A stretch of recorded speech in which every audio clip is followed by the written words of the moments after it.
সোনার দোকানে কি হতেছি আমাকে কিছু তো বলবি? আর তুই থাম তো, ঠিক বুঝতে পারবি। বাবু দেখ তো তোরা এটা কেমন লাগছে? সুন্দর তো। এই দেখ, ভালো লাগছে না? হ্যাঁ ভালো লাগছে। কার জন্য এটা? কেন, টনি তোমাকে কিছু বলেনি বাবু? টনির বিয়ে যে।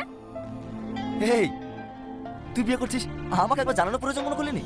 কিছু মনে করিসনি ভাই, আসলে তোকে সারপ্রাইজ দেবো বলে কিছু বলিনি। সে ঠিক আছে, মেয়েটা কি, ছবিটা তো দেখাবি? ছবি দেখার কোনো দরকার নেই। এই যে সালমা, এর সঙ্গে টনির বিয়ে।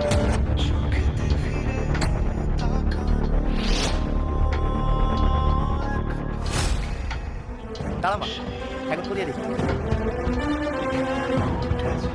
ভালো লাগছে না মা? এই সময় ভালো লাগছে না?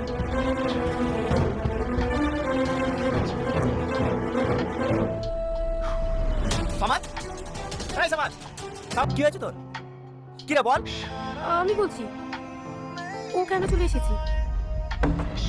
এই তুই আমার চোখের সামনে থেকে চলে যা, নাহলে কিন্তু আমি হাত তুলতে বাধ্য হবো। এই কি রে, তুই ওর সাথে ওরকম ব্যাপার করছিস কেন? তুই জানিস না ও তোর আর আমার বন্ধুত্ব নষ্ট করার চেষ্টা করছে। মানে আমি তো কিছু বুঝতে পারছি না। তোর বাবা তোমার ওর সঙ্গে বিয়েতে জন্য কেনাকাটা করছে, ঠিক তেমনই আমার বাবা ওর সঙ্গে বিয়েতে জন্য কেনাকাটা করছে। ও তোকে বিয়ে করার জন্য রাখেছে, আমাকে বিয়ে করার জন্য রাখেছে। ও একটা বেঈমান। সালমা, সালমা এটা কি বলছে? ও যেটা বলছে সেটা কি সত্যি? কি হলো বলো, বলো।